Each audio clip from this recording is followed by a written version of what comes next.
like if you look towards athletes, they'll dress up here and there. Yeah. And then most of the time it's like baggy clothes or like just laid back stuff. So like you could tell that person an athlete if you look like see how they wear or how they move.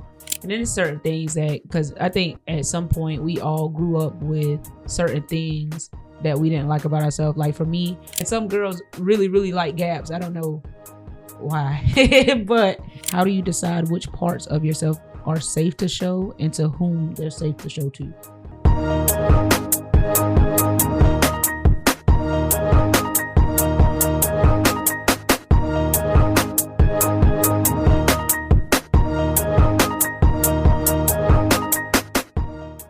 Hey y'all, welcome back to Insider Threat. I'm your host, Gravy. Today's episode is titled Be So Real, It's a Risk. I have my guest star here, Javante Joyce, aka Yurk, or Yurkio, as his friends call him. How you doing today, Yurk? Good. How about you? I'm doing good. So, tell the people a little bit about yourself. I'm 17. I play football. I run track and I wrestle for Warner Robins. And yeah, I came to do this podcast with my sister. Have a great time. And as if you didn't catch that, this is my little brother. So watch it. Okay. So, well, I'm excited to dive into today's conversation because it pretty much just gives us a different perspective, like a teenage perspective, especially with life moving so fast. Adults can tend to think that they're the only ones that's going through stuff. So with your perspective, we'll get a couple of insights of how, societal pressures weighs heavy on the teenage community and those in high school, and of course going into middle school and that limbo period of transitioning into adulthood. Today's conversation will cover authenticity in high school, the challenges of being true to yourself in a world that constantly tells you to fit in. So this can be applied to adults. The perspective can be applied to adults because, we deal with the same thing in the workplace and in everyday life. So to begin things off, we like to start with our icebreaker, which is called Say Ah. So you as the guest get to choose a joke, a quote, or your biggest fear.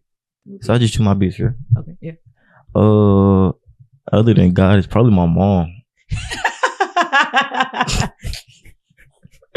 Not gonna count. Yeah, it's probably my mom. What exactly is the fear? When she mad. Intimidated. It's intimidated? Okay. Even over the phone, like you're not even in person making these fears. But that's my biggest fear. Yeah, my mama. Yeah, my mama. So that fear could pretty much make you do anything, huh? Yes. Well, that's interesting. Like you guys, like we mentioned earlier, this is my little brother. So I don't know. I was a baby for a long time. So a lot of the, I guess, fears that you have, I don't think I really experienced until maybe I got into middle, maybe high school. But by then I'm probably a little bit spoiled, just a little bit. We won't talk about it, but just a little bit. So on the podcast, our episode is broken out into 6 segments. So the first segment is what we just did, which is the icebreaker. Yeah. And then we go into the internet.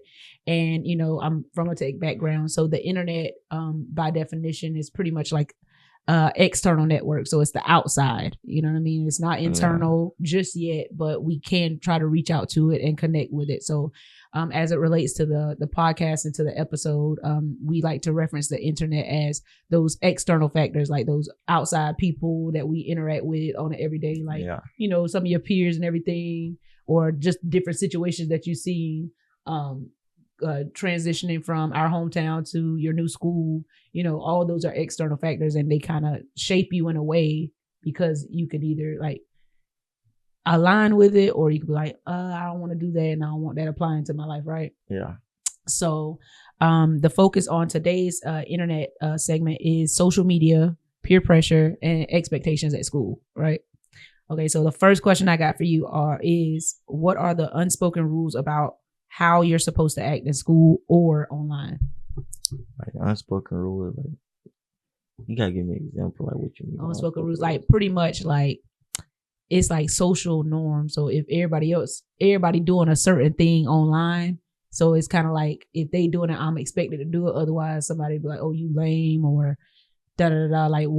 what do they expect you to do, like online or in school? Nah, cause like really, and like in this generation, bro, like if people doing something and you don't like it, they'll try to like form something like that's kind of what they into, and like they'll form something that you'll like, that's like sort like kind of what they get, or like what they like, whatever. So like it's not really like about like being like called lame and all this other stuff. Cause like you could still have your own little like shit, like you could still have your own little flow and still flow with others, if you get what I'm trying to say. So like with that, it just like, yeah, like you just flowing with others, and it's like they won't, cause like you could be you all you want, like all the way around, like even not even cap, even if you like some of the thugs or whatever at our school, they like they get like the special need kids, all like the kind of like the nerdy ones or whatever. They're trying to get them to like come in and have fun like the kid like us or whatever and stuff like that. So it's not like you're a lame thing and stuff like that. Yeah. So is it kind of like, what is it like whenever somebody wants you to do what they like and you just like, nah, I'm good on that? Like, how do they respond? It's either they'll try like at least 2-3 more times, and if it don't work like that, then they'll ask you, do you want to suggest something to go do and all this other stuff? Cause like if they don't want to do, like if they can't do what they want to do, they still gonna do something at the end of the day. Right. So they gonna like try to find something else to do. Got you. So it's just I guess in actuality, it's just about doing something. Yeah, like, really. You just want to do it. So do you consider you guys to be like more, I guess, accepting of just kind of like anything, or like, I'll try it out, whatever, I just want to do something? It's really like both, cause like if you try it out and you don't like it, yeah, that's on you. You could keep doing it. Go, you feel me? Then it's like if you don't, something like as a teenager, whatever, we still have that second thought, like what if? Yeah. And this and that. So it's just like it's like a big what if with a teenager and stuff. Like What's that. it like? What is the big question mark for the what if? Is it for like, am I missing out on something, or is it like, what's the what if? It's not like it's not like, for me, I wouldn't say it's like missing out. It's just like the fact to see like, oh, like what I could have done like to make the situation like more fun, or what I could have done to make the situation like more safe or something like that. Yeah. It just like, it's not like feeling like left out. We just want to be like a part of it, or like a help of it. So it's like, even if we don't do it, it's whatever. Like we could just easily just call and plan something else to go do, because it's not that hard. But it's just like, if it's like right there in a moment or whatever, like say one of my like friends said, yo, let's have the night over or whatever, and I tried to ask my parents and they said no. Right. I'll be like, okay, cool, we could try to plan it a different day, and everybody else agree with it and be like, oh, okay. They still do it, but you could just do another time with you, and it'll be just as fun because everybody else still there. So y'all are more, I guess, inclusive. Yeah. Like, you know what I mean? If we can't do it today, okay, cool, we'll still get together on another day. Yeah. To try to make it work. Okay, cool. So, how do trends like TikTok aesthetic or like slang shape how people or you present yourself to others? Like trends, I really feel like trends is just something for like the moment. Cause like with TikTok, we don't really just do it just for ourselves. Like they be doing it for the likes and comments and all this other stuff. Like if you're doing it for a trend, you got to do it for yourself and not for just everybody. Right. So with that, I just like trends are just like really just for like attention, really. So then like with aesthetic, like the way you like dress yourself and stuff like that. Cause when you dress yourself, like it can explain a lot. Like, some people like to dress out a lot. That mean like they like to show what they got and this and that. And then then when you do that, like some people like to dress out here and there, but most of the time they'll wear like something like just lounger, like 24/7. So just like, it's really just like, cause like if you look at it, like if you look towards athletes, they'll dress up here and there. And then most of the time you see them as like baggy clothes or like just laid back stuff. So like you could tell that person an athlete if you like look, like see how they wear or how they move. And then like, So is that I guess, do you kind of align your style with exactly like what you do in school? So if like, say you got an athlete in school, do they kind of more lean towards like how the athlete, like pro athletes dress? Like you said, they do the lounge wear and then dress up every now and again. Well, it depends on how the athletes are, because they have some hot heads, some kids that's like laid back and chill with the athlete stuff, and some people that just like are known around the school. Yeah. See, like me, like I don't like too much bragging or doing too much. Like I'm already known around the school or whatever, so like I don't have to dress up. I don't have to do it because people know who I am from like me just wearing this. Cause like yes, I might spend my money on like fancy clothes and shoes. I ain't a big sneaker head, so like spend my like money on clothes and shoes. But just like even when I get the stuff, I don't even put on like outfits to fully like go out and try to show off and all this other stuff unless it's like a special occasion, like a birthday party or my birthday or something like that. So the question I have is, I know you said as far as like the outfits, you don't really have to do too much to kind of be presented. So I guess pretty much like the dressing up is to draw attention to yourself. Basically. Gotcha. So that's kind of like, if like, is it like, well, would you attribute that to like a self-esteem issue, or you just kind of like, I just want some friends, so let me do this or dress this certain way and maybe I'll it's really attract a crowd of people, some friends? It's really for like, because most of the time everybody in school knows each other, like most likely to know each other. And like if some like say one of my homeboys like Deron or somebody gonna put on a fit, I'll be like, okay, you put on that's a hard fit or whatever. Yeah. It's not really like a self-esteem. I really just like a compliment thing. Like they probably just like compliments or like they want a little bit of attention. Yeah, basically attention. So that's on the days that you want attention, you dress up. Basically, yes. Okay. And for parents, fit me is short for outfit. Teach the people while you're talking to the people. For explain the slang. Oh, to like us. Fit, like that mean like a nice outfit, like you put it on. That's it. I've been around them for a while, so I know a little bit. Yeah, a lot. So, do you ever feel like you have to hide parts of yourself to avoid drama or judgment?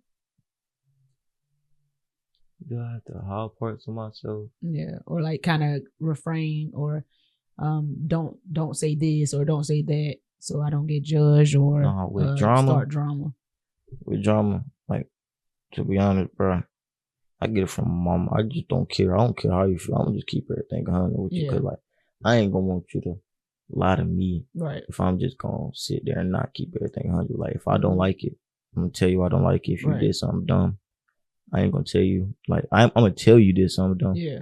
But like other than that, like the only judgment thing that I grew up with that I didn't like was probably with like my gal. And that's why I was like kind of insecure about it. Well, wasn't kind of, I was insecure about it. But the more I got older, the more I like care less about it, because at the end of the day, I still do what I do. And it fit your face. So it's like, and then there's certain things that, because I think at some point we all grew up with certain things that we didn't like about ourselves. Like for me, everybody talk about, especially when you're dark skinned, growing up, I'm telling you, it's about almost worse growing up in slavery times. Growing up dark skinned in middle, elementary and middle school. So it was like a lot of insecurities that I had with being dark skinned, right? So then it translated to, I remember one day I told mama, I don't do black on black crime. And she was like, what that mean? I said, I date outside my race. Like I said all that to say this. But ultimately that was rooted in all the self-hate that I had for my dark skin and everything like that. But then kind of growing up and, taking the time to learn and understand more and more about myself, and speaking those things into existence, and speaking life into myself, like in the mirror and everything like that. I began to love my dark skin. I even go out and get tans. I won't lie to you. I would advertise, but we ain't connected. But my favorite sunblock. And so I'll get that, but I love the sun. I love being outside. So, and I've always loved that. So I was like, there's no way in the world. Well, I don't see a world where I'm hiding from the sun every summer. It just don't make sense. Yeah. You know what I'm saying? And then the sun is charging for us melanated individuals. So yeah, it didn't make sense to me. So I definitely get that. But so what did you do, or how did you kind of get comfortable with your gap or some of your insecurities? Not gonna count. Like I used to like the girls that used to like come up and talk to me. They'll be like, my gap cute and stuff like that. So after that, I'll be like, hey, I like my gap. You got a little confident. Yeah, I like my gap. And it makes you unique because like if you're in the crowd, you know what I mean. And some girls really, really like gaps. I don't know why, but like it's like ooh, he got a gap. It just make it even more, even better. So it helped you build a little bit of confidence behind it there. Got you. Yeah. Got you. All right. So going into the next segment is called and y'all, when he do that, he's singing a song in his head. Oh, yeah. he be vibing. He vibey. All right. So going into our next segment is called buffering, and then the buffering is as far as it relates to tech is the in between. So it's after we've connected or tried to load something into our system, and pretty much the system needs a break, so it stops to think, and then you get like those either the little dotted circles that go in a circle, and then or it's like a blue circle, and it's just waiting, it's thinking, it's trying to process it. So as it relates to everyday life and podcasts, we attribute that to after we've encountered those things, like say, like for example, your first encounter of like watching a live fight at your new school, like you had a minute to think about it, and then you just what, like this is different, you know what I mean? This is different. So as it relates to this episode, we're going to be focusing on the limbo or the in-between period of wanting to express yourself and feeling the need to protect yourself. So the limbo between expressing and protecting, right? All right. And so the first question I have for you is, what's the hardest part about trying to be yourself in school? The hardest part about trying to be myself in school will probably be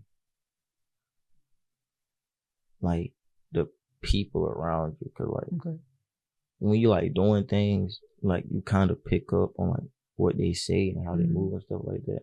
Then when you're not even thinking about it, you low key doing what they doing without even knowing. So it's like, well, I ain't used to doing this, so why am I doing this? So it's like, when you try to go back to doing it, you just see the same thing. So it's like you picking up like where you put it. So that's probably the hardest thing about being yourself. And like, you know how like people people come up, they probably like try to judge you and stuff like that. So you'll probably try to change on what they said that they didn't like or whatever. The whole time everybody else that you cool with, they like you or they don't even care about it. So it's like, what am I changing for just because somebody else said So you saying like y'all individuals in school, like some of the students, everything like that, will change based off of other people that's not necessarily in their crew, like in the people that, or somebody that doesn't really like matter for right. So what's that, I guess, that first initial perspective after somebody that's outside of the people that you normally hang with, after they make a comment, like how does that affect you? Is it just like, I'm not doing something? Or like at first, when I first came up here, it was affecting me, but after I met like Chris and like Donnie and Dante, my little group, and Deron, the little same 4 people I hang out with now, it's like ever since like people come to me and try to say something, I'm like, I really don't care. Cause like at the end of the day, my sister still love me. The world's gonna keep spinning. Right. Still keep doing what I gotta do. You're not ending my life, so I don't really care. Right. So do they try to even after you tell them like I don't care, do they still try to impose their judgment or impose their thoughts and stuff on you?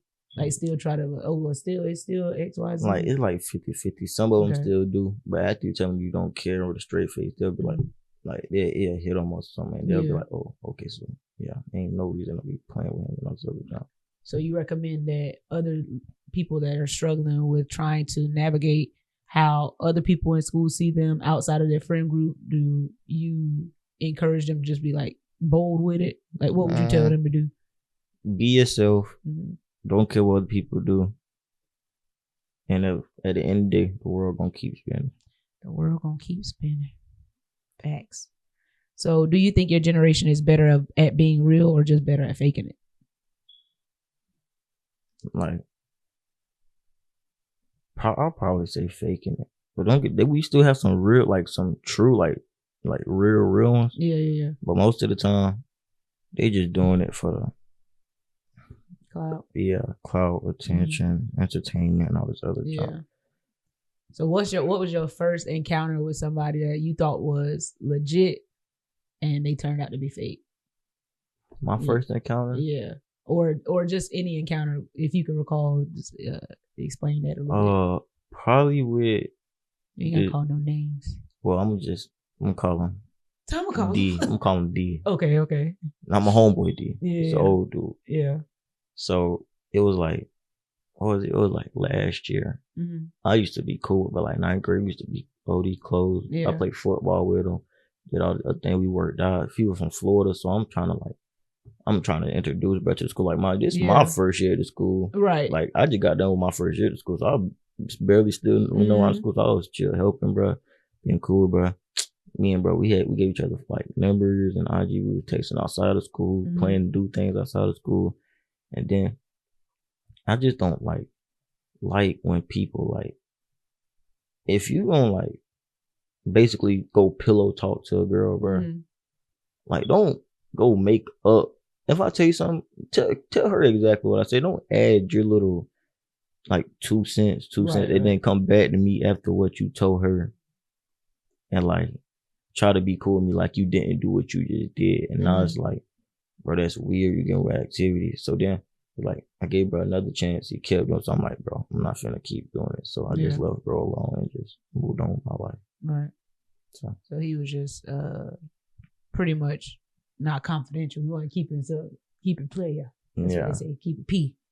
Pretty much keep stuff to yourself. Especially because I'm like that with my friends, even in adulthood. Like, it's not a secret. It's just none of their business. So if I'm telling you something, I'm obviously telling you in confidence. And if you plan on telling somebody, at least call me and be like, oh, or ask me why I'm telling you. Like, okay, is this cool?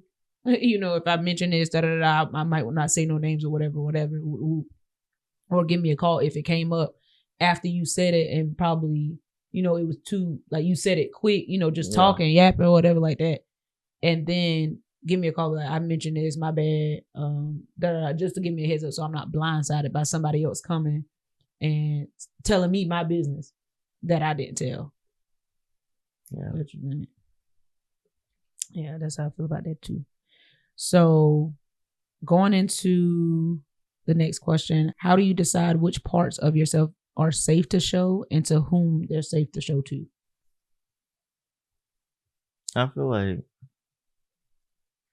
it's like you gotta like know that person, like know that person. Like you gotta know them for like super long, cause like before it to get me to that, like I gotta know you for at least 2 years plus before I could just be like, oh, look at this little one. Yeah. It's like a long-term thing, like where you gotta, like you have way more than enough time to read a person and you know how they act and know how they gonna move and stuff like that. Do you have a particular individual that you are comfortable with kind of like sharing, like especially like whenever you say at times when you get stressed or you feel like it's a lot of stuff going on, do you have that particular individual that you're just comfortable sharing, like, hey, I got this going on, can you give me some advice or just let me vent? Most of the time, like when I do like try to, like when I need somebody to vent, I'll call Nene and ask her to pray over me, and then after she'll pray, like I'll tell her what happened and all this other stuff, and stuff like that. And then after, like I really don't vent because like after one time I vented, bro, they tried to use it against me, so I just like. It was with like a friend. No, it was like a friend. Yeah, okay. You could have said that. Yeah.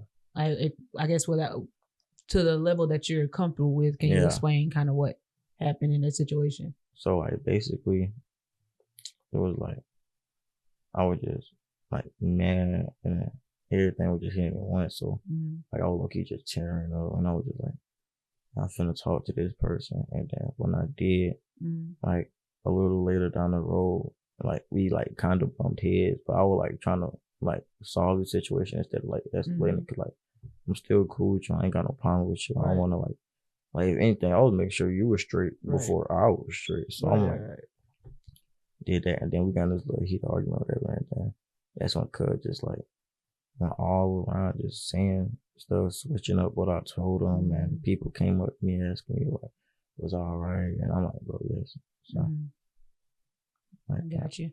It's those individuals that pretty much teach you the most, especially when it comes to interacting and allowing people in your circle. There's an episode on the pod called Your Circle is a Threat Vector. And then one of the questions that they had was how, pretty much it went along the lines of the importance of how to choose your circle and everything like that. So what did that experience teach you as far as the people that you put around you, and then how you trust those individuals?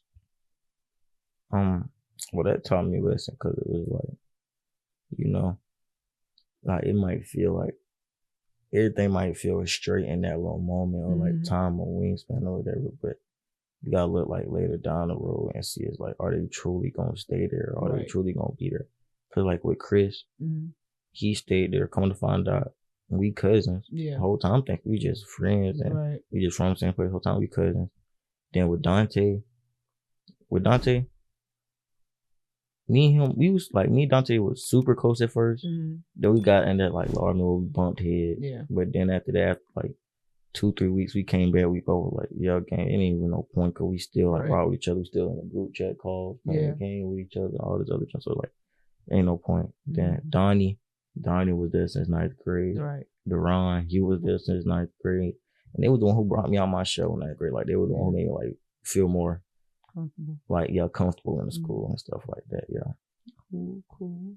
So with your friend group now, do you feel confident, like, I can go to school every day and I'm good?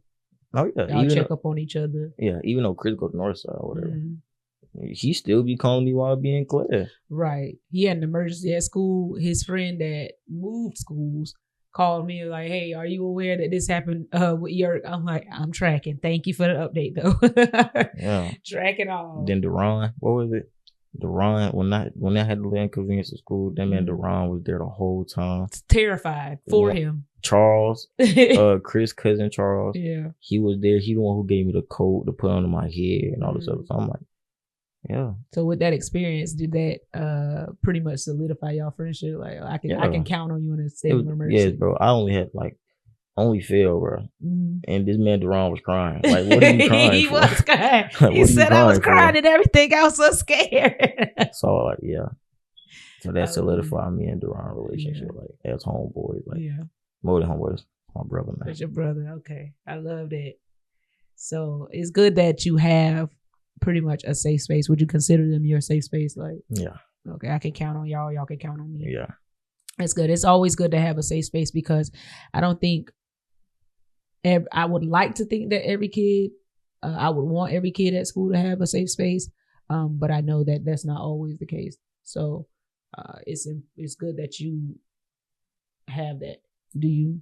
Go ahead. I have a safe space. And then one time at school, what was it? I was talking to this one girl named Giselle. Like, she is hilarious. And then she was just speaking about, like, she was like, your friends don't ride for my friends like how my friends ride me over. I'm like, bro, watch this. I called Deron. I said, bro, Deron, bro, the boy trying to hit with me and see y'all, bro, come right now. And I looked for this man booking it down the hallway. I'm like, I just showed the phone. I said, look, that's all I gotta say. Like, and he right there. I look at the door. He looking around like, I'm like, bro, I'm just playing. He said, bro, you can't be doing all that, bro. I'm like, what you talking about, bro? I just got to school. It's 8 in the morning. You talking about some boy trying to hit with you, bro? You got to calm down.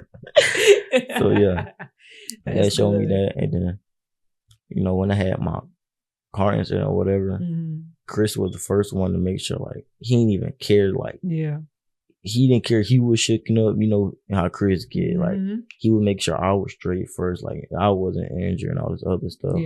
Like, he was mad because, like, we were trying to leave and then we couldn't feel what we were doing, like, but he made sure I was straight before that. Then Dante, he always did when I need, but like, it's even if it's the smallest thing, like, I could tell, cause like the remote could be like literally right here. I'd be like, hey, Dante, pay me the remote. He'd be like, he'll look at me, laugh, and then pass. I'm like, like that. Then Donnie, he's always there for me. And stuff like That's that. good.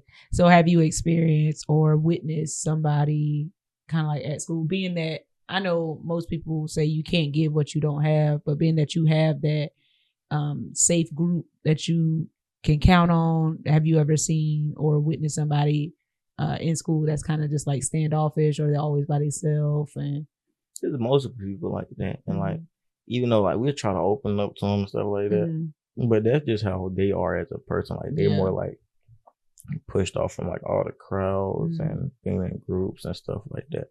So it's like it's not real. We can really do if they in their own little world, in their own little lane, not really worried about anybody. Yeah, I was kind of a social butterfly in school. I didn't necessarily have one particular group. I just kind of like spoke to everybody, and I think everybody can attest to that. I literally just talked to everybody. They used to move me around class, especially on the years where they make a mistake and put me in the class with either TJ or Quan. It's the role because they called us the trio. So I'm the little cousin, but I always been a big dog. Yeah, been like the big sister or whatever like that. But and I kind of encouraged the foolishness, so they'd always try to separate us and everything like that. But I literally spoke to everybody, and I just I didn't necessarily knew why I was doing it. I was just, hey y'all, literally never knew a stranger. So I think I would like to think that if somebody ever felt alone, that I was able to kind of like, okay, well, I can count on this, because I would just speak every day. Are you a big kind of like, you really don't talk a lot as far as like new people goes, but do you try to, I guess, make an effort for those that you feel like, they just look alone? Yeah, it's like sometimes I'm like, cause most like when I'm in a good mood, I'll be like, okay, they look like they want. I'll try to talk. I'll be like, what's up? Hey, dap them up, and ask them what they do. I was like, bro, if I'm like mad or I'm just like just waking up, don't want to talk to nobody, I will just look you up and down and keep walking. Okay, healed him a little bit one day, might have hurt him next. It's okay, but like you said, it's all depending on your mood at the time. So I definitely understand that, and how you talk to people. Right. The tact is definitely important. You can't just come up to somebody and be like, yo, what's up, what's your name? Oh, especially at certain times of the day. Yeah. Like, please don't come with too much energy. In the morning, don't come with too much energy. After especially practice, if I'm not bubbly either. Bro, after practice, if somebody come with me all this energy, bro, I'm getting mad like you ain't just did what I just did for the past 2 hours. You ain't tired? I'm tired. I'm ready to go home, take a shower, go to sleep. Right. All right, so going into the next segment, it's called Tap Intranet. So the intranet on the tech side is the internal network. So as it applies to this episode into everyday life, it's our internal workings after we've experienced, after the external factors, after we've processed it, and now it's landed. So it can either, it's either helped us or hurt us. It might have gotten us some new habits that we do, like you were mentioning. People say certain things and you start to change. And so that's what the intranet is as it relates to this episode. So during this segment today, we're going to be focusing on how does pressures affect identity, self-esteem, and emotional well-being, right? So the first question I have for you is, when was a time you felt like you weren't being your real self? When on my first day at Warner Robins. Okay. Cause it's like I was like, I wouldn't say I was like trying. Like I was trying, but I wasn't like super trying like to get like to know people on the other. Like I would like come up to people and ask like where it is shit, and like ask them like how, like what's their name. I'm new to school and all that stuff. Like, but if it just went, bro. But like after I met Deron, that's when like everything started like to function. Cause like you're a little social butterfly. Yeah, he talk somebody's head off. Even when we just like, when I have to go outside, we won't even be doing that. We literally be in bro room, just sitting there in silence, looking at each other on our phones. Half time, we're not even paying each other no attention. Right.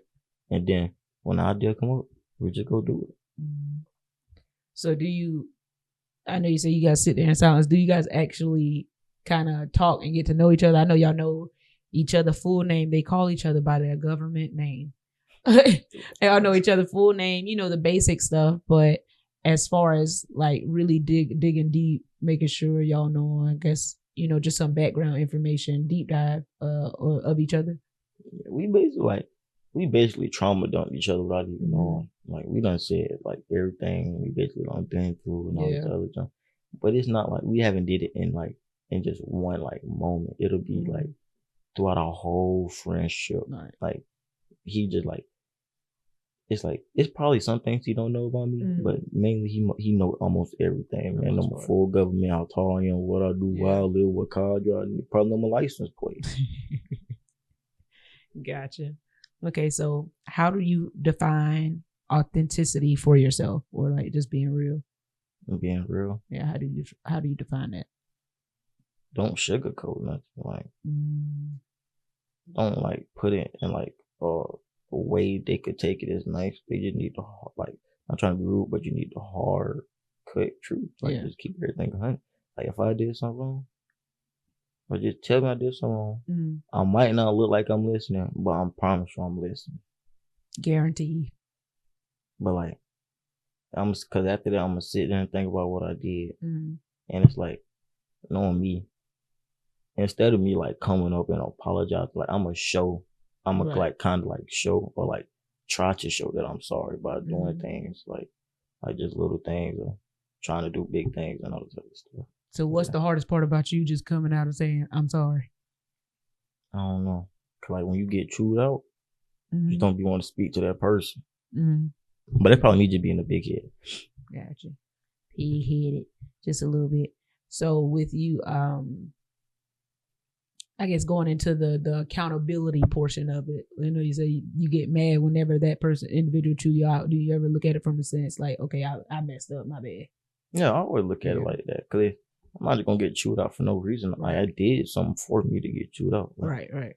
So of course I'm gonna be like, damn, all right, I did what I did. Now all I gotta do is just go do better. Like, cause at the end of the day, like I said earlier, the world gonna keep spinning.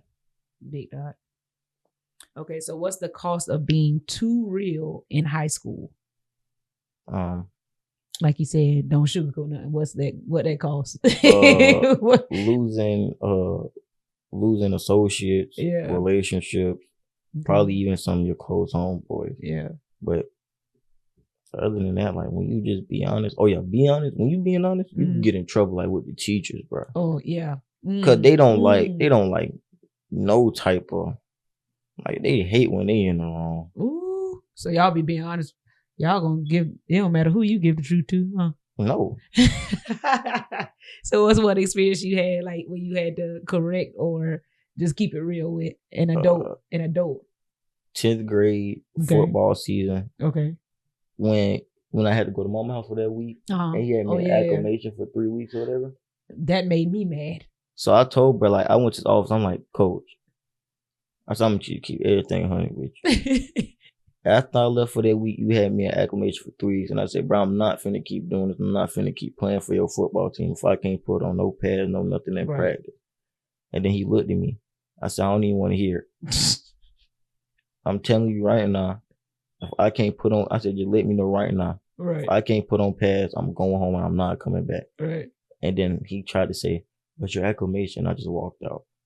Yeah, because the acclimation period, which was weird for real, because he said you would only do acclimation if you didn't have an excuse, but you had a valid excuse for why you weren't here for Mind you, it was only supposed to be 3 days. He had me doing it for 3 weeks. 3 weeks. And then try to give your stuff away. Now that's where I drew the line, because that's disgusting. You trying to pass on somebody's cleats? Okay. So have you I guess from an external perspective of somebody keeping it real with you, how did you react? Like, I mean, just clear cookie cutter truth. How did you react? I don't know. What you mean? Oh, like the way I react when somebody keep the truth, like keep everything 100 with me. I low-key just shut up. Like there's nothing I can say or do. Right. Like, bro, you just chew me. One of my just like thank you, like say thank you and walk out. Like, no, I just got chewed up from ear to ear. You gonna look at me and you gonna say what you got to say? Nothing. Like, Listen, it's been some times that I knew I did it. Yeah. Plenty of times. And I keep telling him, I'm your sister. I gotta keep it real with you because these little girls out here ain't gonna do it when you get out here start dating. Yeah, I'm happy you keep it real though. I appreciate that. Make me look from everything a different perspective. I be trying because you don't be thinking. Man. A lot of times. No, man. You be ready to go. Do something with your friends. Okay, so going into our next segment, this portion is called Take Control, and it's really a play on the functions on the keyboard.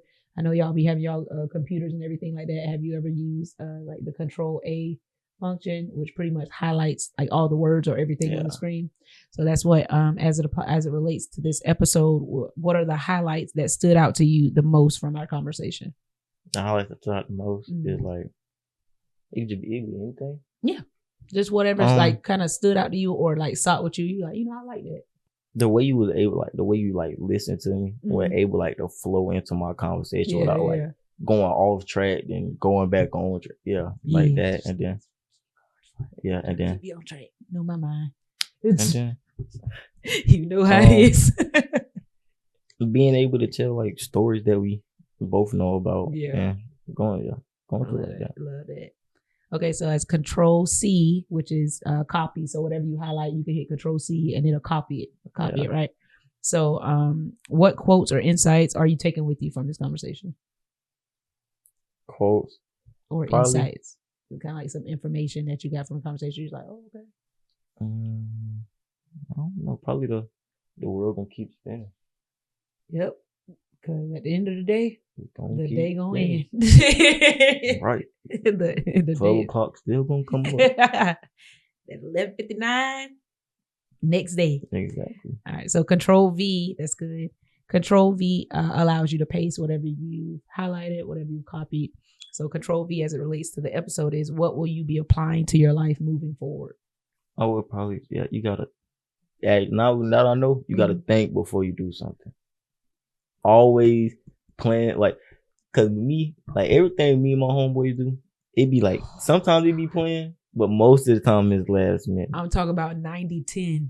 And then when we think, it don't be like the full, it just be like the first like 30 minutes of what we doing. And then after that is cool.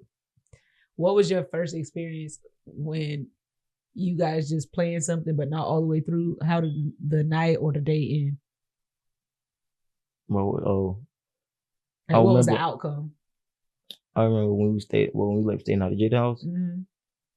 It was, I think, Deron came, Nate, something like he lived on there too, and it was me, Deron, Nate, and Jada. Mind you, we were supposed to go swimming, eat, go back to the house. That was the plan. So we go home, play the game, just chill, vibe at Jada house. Yeah. We did not go swimming. We didn't eat till 12 o'clock. At night or in the middle of the day? Night. Oh. We had to find something that was open. Oh my God. To eat. And then throughout that whole day we slept in Jaden's house. Amazing. It was times, some of my friends, whenever we hang out, we would literally set dates. Like we'd be like, oh, what we doing today? I don't know. I'm gonna come over and we're gonna go to sleep. And that's exactly what we do. Because we like naps. But we gonna get up and do something later at night. But me and my homeboy, all my homeboy being active. I love being active, don't get me wrong, but I'm gonna get me a nap in. And that was when I was outside, and now that I'm inside, I'm gonna go to sleep. No, I was up to 5. When was it? Yes, I was up to 5 in the morning. And I popped them up at 7. I went to sleep. I only had 2 hours to do this sleep. episode. I appreciate your time. Thank you. Okay, so you say you got to think things out. That's what you're pasting into, right? Okay, guys. So we covered social media pressures to unspoken school rules, and we explored what it really costs to be yourself. One thing is clear: teens are navigating more than just classes. That's for sure. Parents, we aren't the only ones that's going through things. Make sure you're sitting down and taking time with your kids and just asking them about their day and creating that space where they feel comfortable actually sharing. It might not be with you, and don't feel offended. Just encourage them to find somebody to share or vent to by them, you know what I mean? So they're not harboring all these feelings and emotions, and especially when it's such a tumultuous time where they're trying to navigate the transition from being a teenager, fully dependent on somebody, to being an adult. It's a lot. So just give them that space or encourage that space for them. If there's somebody that they gravitate more towards, push them that way, especially if it's not hurting them, of course. Use wisdom in the situation, but just encourage them to do so. So as a couple of reflective questions for you, Yurk, what's one thing about being a teenager today that adults don't really understand? Well, this generation, bro, every kid, they not gonna learn the easy way, bro. They gonna learn the hard way, because they don't wanna, like, they don't wanna take advice, really. Like, they'll take it, but then they'll try to add their own little sauce to it and flip it, basically. Right. So yeah. So how can we aid in that? Because as a parent, like, help, like, kind of get them to take that advice, or see from a perspective that, hey, as a parent or as just a person in authority over you, we're coming from a point of wisdom, which meaning we did that before and we already experienced it. So we try to let you know, hey, this is pretty much gonna be the outcome of that. How do we get the child to understand it? The child to understand it, like, you gotta basically just, I don't know how to say it. Just try to look for the word. It's cool. You ain't gotta be perfect or pretty. Like, the way the child can understand it is like try to keep, like, even though you're keeping their heads up, like, break, like, they want, like, if we get like a deeper level of what we getting into and see the whole outcome that'll happen, right? It'll change our mind like that. Cause like, just like what, like, say we were like eating cereal or whatever, and then this one TikTok will pop up and say, oh, this cereal got this in it and it could possibly kill you. 2 people die from it. I promise you the kids will throw that cereal out like the flash of a light. It's just, so it's the why. Yeah, you gotta like dig way deeper instead of just giving us like the little surface part. Draw the plan. And I'd say that all the time, like, the why can save you from a lot of heartache. Yeah. So I try to explain to you all the time, like, if you do this, you got to look at, and I always say you got to, forward think. Yeah. I'm like, if you do this, what's the next outcome? What's the next step? And then, because I always say that life is just a series of decisions, literally one after another. It really is. Every day it's a series of decisions. So I'm like, if I choose to do this or this can happen. Okay, if this happened, this or this can happen. If this happened, this or this can happen. You get what I'm saying? So whenever I be trying to explain it to him, like, you don't see that this can go this way. That some kids don't like see the way they go, is because in their head they thinking it's not gonna go that way, or they don't want it to go that way, so they not gonna believe that it will. Got you. And I get that, and it's just kind of, I think it's a certain level of wisdom and understanding, because it's just like, if I'm telling you from experience, I think a lot of kids look at it from the perspective of, that ain't gonna happen to me, just doesn't happen to you. You know what I mean? Yeah. So I get it. So you just said to let the parents know that kids are gonna learn the hard way. Yeah, especially teenage boys. That's for every boy, actually, because like, do y'all talk amongst yourselves? Like, somebody told me this is gonna go this way, but I don't believe it is. Yeah, plenty of times. We basically just did it earlier before the podcast. Oh my gosh! But my homeboy talking to that girl. I'm like, bruh. He said something about, I ain't gonna do that. Why would I do that for him? But she does have the go ahead. All right, bro. All right, crazy. So y'all don't even listen to each other. We do sometimes. Most of the time we do. Okay. But like, it's really like 60-40. The 40% is when we listen. The 60% they doing their own thing. So basically, parents, they not listening to anybody. So let them bump their head. Basically. I understand the safety aspect of being a parent, but let them bump their head. Cause like once we do it the first time, and something like this, like look, the ittiest bit of slightness go away. Yeah, it ain't gonna happen no more. Okay. So, if you could rewrite the rules of high school, what's one you delete? If I could rewrite the rules of high school, what is one rule you would delete? Let the kids wear whatever they want. I don't see no point in like uniform. Yeah, because at the end of the day, bro, you see, you ain't gonna let them wear. Nah, they just gonna go outside of school and wear it. Like, yeah. So have a little bit of freedom as far as like expressing themselves through clothes.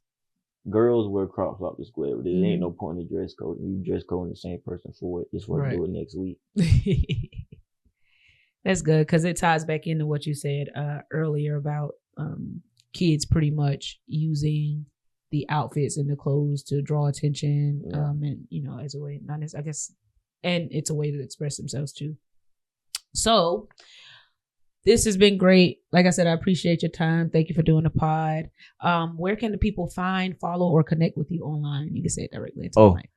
At yurkkio _, YURKKIO _. Y'all go like my flicks. Go like my flicks. Well, that is all for today, folks. Thank you for watching. Please don't forget to like, comment, and share this episode with some of your friends and some of your peers. You can follow the podcast at Insider Threat TV on all platforms. You can follow me at I'm Gravy. That is Gravy with 3 Y's. And on that note, I say protect your peace, audit your code, and as always, logging off for now. Your web tip of the day is coming up next.